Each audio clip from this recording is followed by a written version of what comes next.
현재 일본의 차기 총리 구도가 급격하게 고노다로로 기우는 상황이 나오고 있습니다. 스가 총리의 갑작스러운 사퇴 선언 이후에 선거 구도는 3파전으로 바뀌고 있는데요. 위안부 합의를 이끌어냈던 기시다와 자민당 정 간사장인 이시바 시게루가 동시에 고노다로와 경합하는 듯 했는데, 이시바 전 간사장이 이번 총리 선거를 포기하고 고노다로를 지원한다는 것입니다. 따라서 설문조사 1위를 하고 있는 고노다로 백신 담당상이 좀 더 총리가 되는데 탄력을 받게 되었다는 것이죠. 하지만 이시바 전 간사장도 설문조사에서 2% 내외의 지지를 받고 있기 때문에 왜 그랬는지 궁금한데요.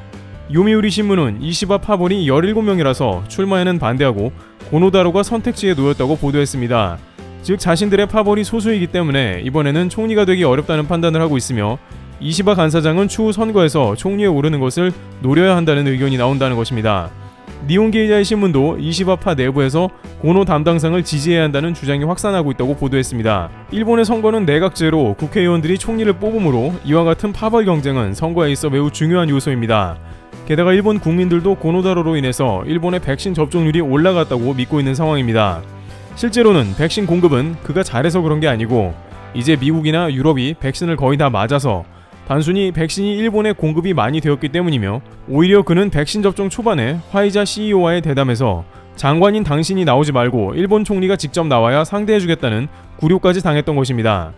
그럼에도 불구하고 일본 국민들이 그를 지지하는 것은 도쿄올림픽 실패 등으로 스가의 책임을 묻는 것입니다. 한편 한국 입장에서 보자면 고노다로는 껄끄러운 인물로 외교 분야에서 여러 차례 그의 돌출 행동 언행이 나왔습니다. 수출 규제를 자행할 때 한국 대사를 외교부로 불러서 말을 끊고 강한 질책을 하는 외교 무례를 범했으며, 불매운동이 벌어지고 있는 한국을 대상으로 한국 기자들의 카메라가 니콘이냐 캐논이냐를 물으며 불매운동하면서 일본 것을 쓴다며 비웃었는데, 이는 외교장관이 할 언행으로 매우 저급했다는 평입니다. 또한 그는 2017년 일본 외무부 정례 답변에서 후쿠시마 농수산물 소비를 어떻게 진작시킬 것이냐는 질문에 걱정하지 말라, 매년 한국에서 750만 관광객이 와서 후쿠시마산 음식을 소비하고 있다고 말했습니다. 과거 아베 전 총리와 함께 친한파로 알려졌으며 현충원 참배까지 했던 인물이지만, 일본 정치인들은 당내 기류와 자신의 자리 유지를 위해서는 극단적인 선택을 전혀 서슴지 않기 때문에 고노다로가 총리 자리에 앉는다면 도쿄올림픽과 코로나에 정신없었으며 고령으로 힘들어했던 스가 총리보다 훨씬 더 한국에 대해 강한 공세로 나온다는 예상이 퍼지고 있습니다. 특히 그가 강하게 주장하고 나오는 것은 일본 전체에 무장을 서두르자고 하는 것입니다. 그는 아베 총리가 집권 당시 방위상을 맡았는데, 아베 총리를 강하게 설득해서 미국의 이지스 어시오 미사일 방어 시스템을 취소하고 대신 미국으로부터 중장거리 공격 미사일 도입을 추진했습니다. 일본이 방어만 할 게 아니라 적극적으로 공격하는 적기지 공격 능력을 강하게 주장한 사람이죠. 따라서 앞으로 국방 분야에서도 한국과 군사적인 충돌을 독도 등 해상에서 재현할 수도 있다는 것입니다. 게다가 고노다로는 각종 TV 대담에 출연하여 한국에는 다양한 제재를 가해야 한다고 주장했습니다.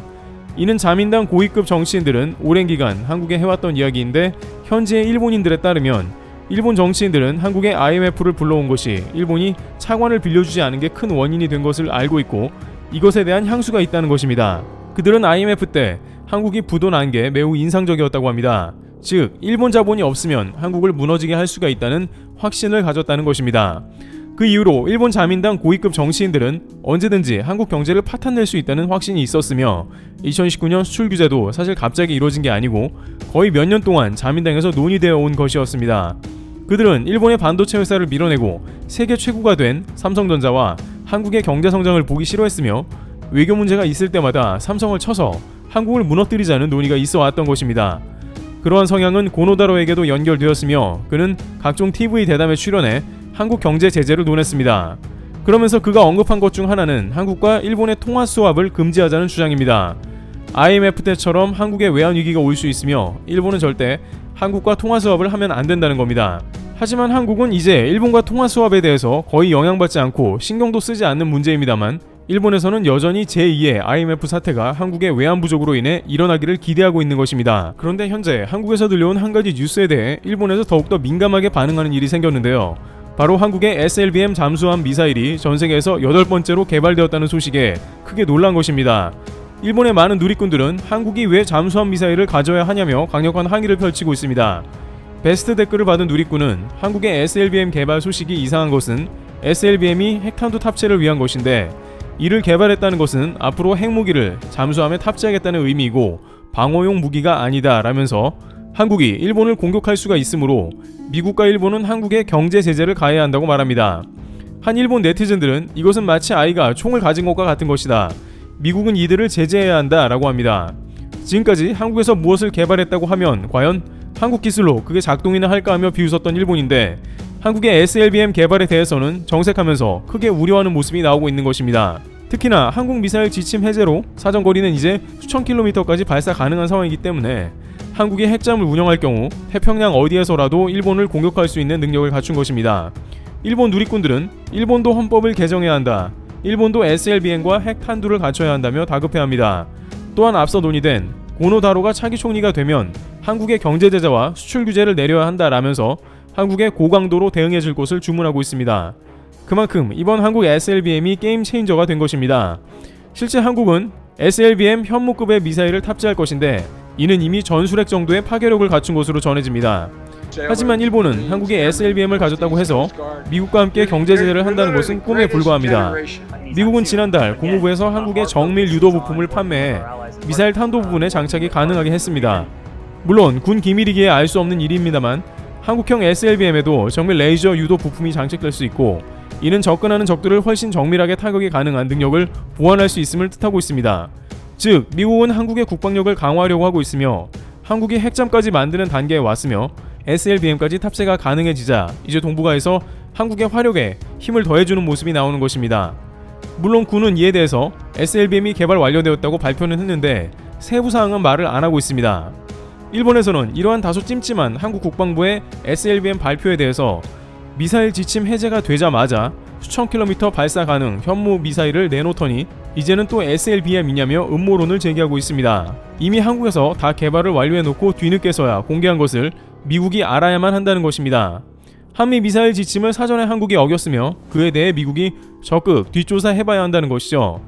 이처럼 일본에서 언제 한국이 SLBM까지 개발 완료를 했냐면서 펄쩍 뛰는 장면이 나오고 있는데요. 이에 대해서 일본에서 게이센 여학원대 교수로 지내고 있는 이영채 교수는 한국은 상당 기간 일본을 신경 쓰지 않고 있다며 일본만 한국을 의식하고 있다고 일침했습니다. 한국은 굳이 이제 일본을 상대로 보고 있지 않으며 여러 가지 면에서 다른 길을 가고 있다는 것인데요. 한국은 제갈길로 가면서 각종 무기 기술을 비롯해 국가의 경쟁력을 스스로가 높이고 있는 것입니다. 그 사이에 일본은 한국의 수출 규제를 진행하는 등 한국에 철퇴를 내렸지만 한국은 미동도 안 한다는 것입니다. 반면 일본은 도쿄올림픽을 치르며 국력이 쇠하고 코로나 의료 붕괴가 되면서 전혀 실리가 없습니다. 또한 앞서 논의된 바와 같이 이미 미국은 파이브아이즈 추가 국가를 한국으로 제1순위로 고려하는 등 군사 외교 분야에서도 일본 말고 한국을 가장 먼저 고려하는 일본과 구분짓고 있는 모습입니다. 따라서 차기 총리가 고노다로가 되었든 누구이건 간에 한국은 별로 신경을 쓰지 않는 모습인 것입니다. 이와 같이 일본에선 한국의 SLBM 개발 소식에 불쾌해하며 경제 제재를 가해야 한다는 주장이 나오고 있습니다. 그러나 일본의 바람과는 상관없이 경제, 외교, 국방 모두 한국은 경쟁력 있는 모습으로 대응하고 있습니다. 트래블TV였습니다. 감사합니다.